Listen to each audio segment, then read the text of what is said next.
Hey, what's up everybody, back with another Blu-ray haul update. Ended up picking up another stack of movies, so let's go ahead and hop into it and see what I picked up. Now the first movie I ended up picking up was something that I was not sure if I was going to actually end up liking the movie.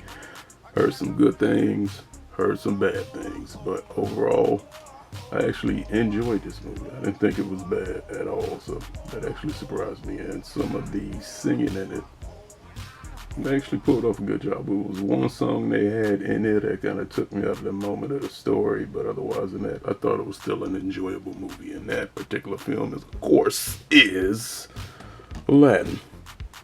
They did a pretty good job with this. Check it out. If you got any doubts about it, it's actually good, in my opinion at least. So, picked up Aladdin. Next thing I picked up was a anime series that, of course, I've been watching. Usually I try to get the collector's edition of this series, but they didn't have it, so I went for the standard.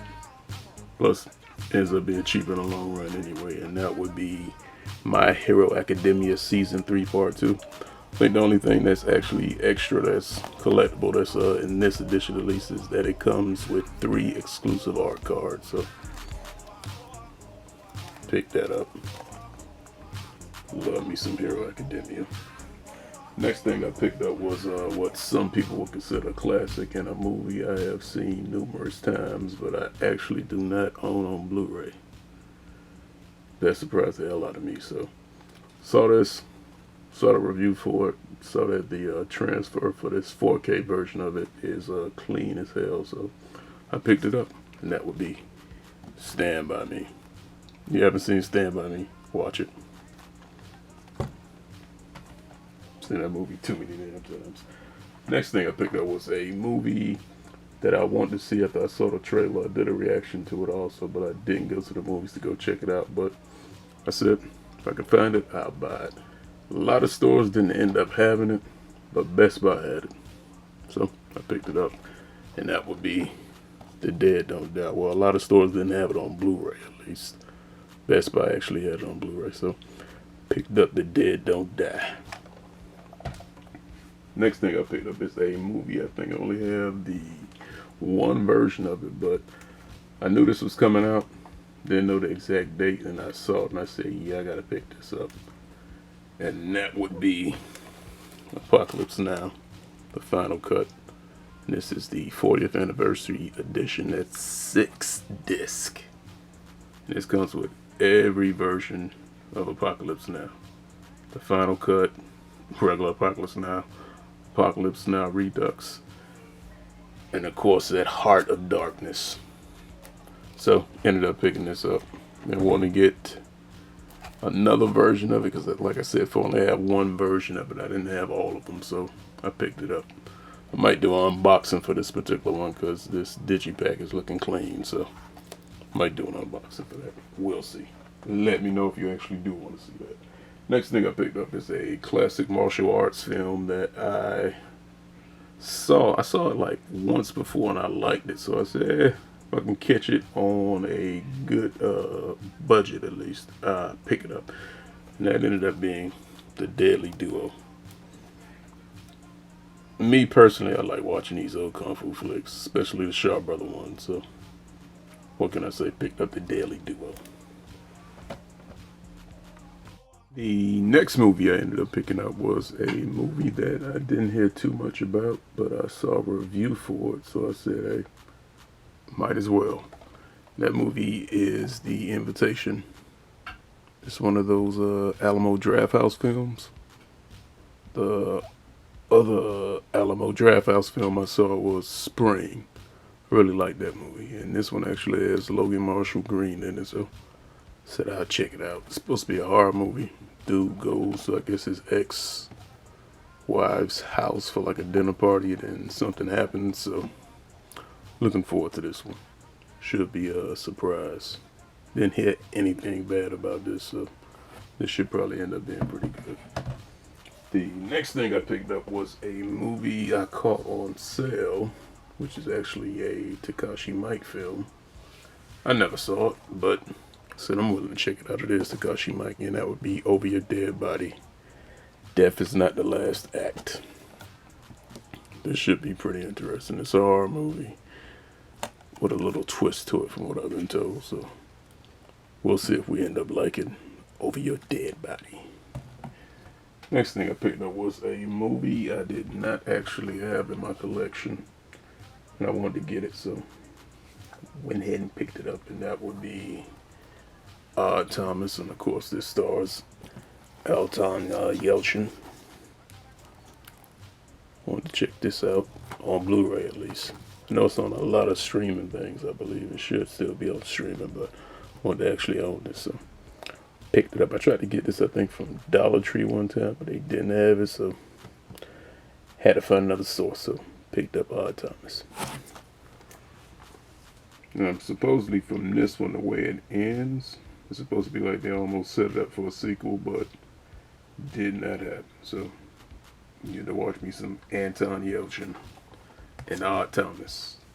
The next thing I picked up is actually a triple pack, which has Blind Fury, Silent Rage, and White Line Fever. It's supposed to be the Payback Time triple feature. But the main reason I actually really got this was for Rucker Hauer and Blind Fury. Love that damn movie. Used to watch that back in the day. I seen that back in the day, I don't know how many times. Literally. Now, White Line Fever I've never seen, and I think I've seen a little bit of Silent Rage back in the day, so that should be good to revisit, but really picked this up for Blind Fury. Really, really, really love that damn movie. The next thing I picked up is a movie that was an independent film, and of course, it's an A24 film, or A24, however you want to call it, and that is The Last Black Man in San Francisco. I thought it was pretty good. It had that indie vibe to it. Had a lot of people in it too. A lot of people. Like Mike Epps and Tashina Arnold. Had a lot of people. And Rob Morgan. I really actually ended up enjoying this one. Like I said, it had that indie movie vibe to it. Which actually surprised me. Because from the original trailer I think I saw for it and some of the reviews, I didn't think it was going to keep like that true indie vibe to it, but it did, and it actually had a lot of San Francisco references, and like had a couple of people in it I did not expect to see, so they actually kept it true to the area that they were from, with some of the people that that actually pop up in this film, local legends from the area, and I'll leave it at that. So if you get a chance, check it out. A lot of people didn't like it, but I actually ended up liking Last Black Man in San Francisco. Loosely based on his life. So, Last Black Man in San Francisco. Next thing I picked up was a movie that I almost picked up the Arrow version of it a while ago, but of course you know Vinegar Syndrome dropped their own version, so I went ahead and picked that up, and that would be Hell Comes to Frogtown, of course, starring Roddy Piper. It was good watching this after not seeing this in a long ass time. I actually enjoyed this, and the transfer for this one is pretty good. I can't compare it to the Arrow version because I didn't see the Arrow version of it, but this Vinegar Syndrome, they did a pretty good job, and I think this one actually has some of the extras from the Arrow version, so good transfer plus some of the extras. Can't beat that.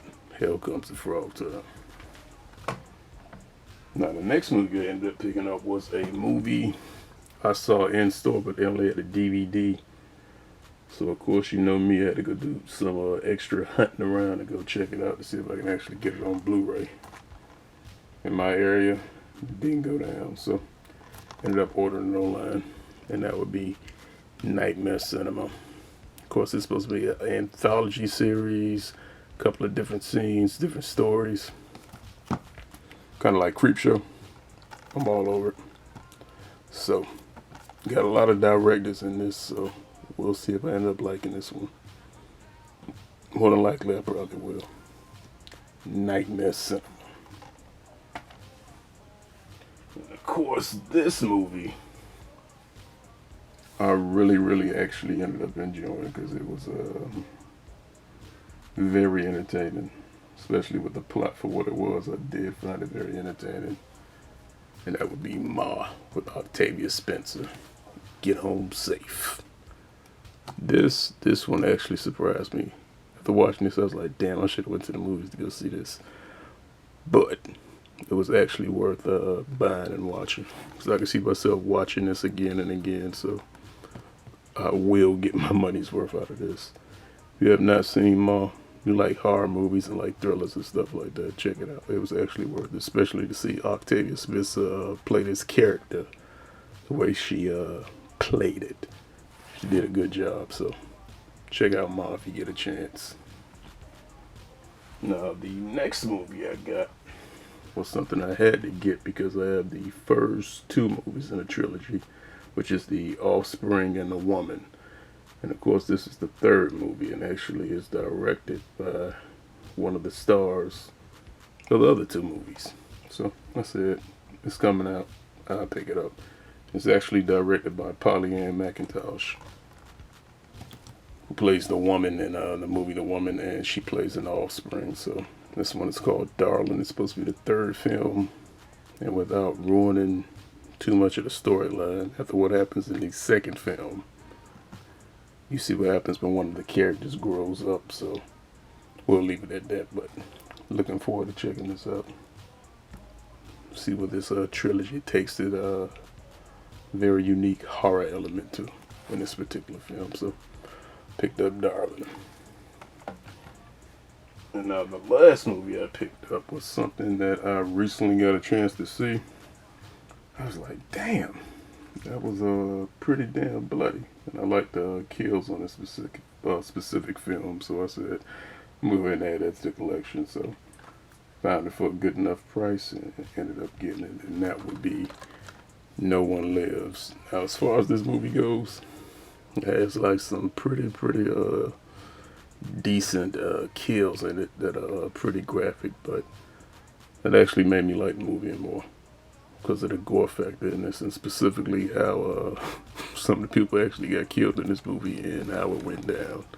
So it's like your average revenge killer flick, but it had like a little twist to it, so ended up liking that. And of course, this is from the same director who did the Midnight Meat Train and Versus, and I love that damn Versus. And I recently saw Midnight Meat Train 2, and I actually ended up liking that.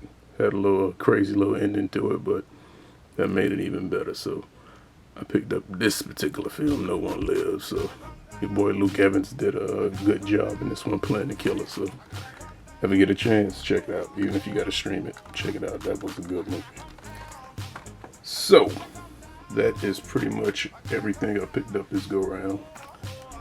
No One Lives, Darling, Ma, Nightmare Cinema, Hell Comes to Frog Town, The Last Black Man in San Francisco, the Payback Time triple feature of Blind Fury, Silent Rage, and White Line Fever, Odd Thomas, Over Your Dead Body, The Invitation, Deadly Duo, Apocalypse Now, the 4K 40th anniversary final cut with the other versions of the film, The Dead Don't Die,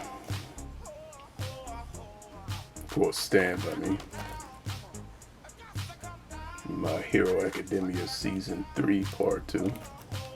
Pretty sure they're gonna drop like a complete set version of that to make more money. And of course, the last thing, that Aladdin. So that's everything I picked up this particular go round. As always, let me know what you think. Did you pick any of these up? Did you plan on picking any of these up? Did you watch any of these? But otherwise than that, I will catch you all in the next one. All right, everybody.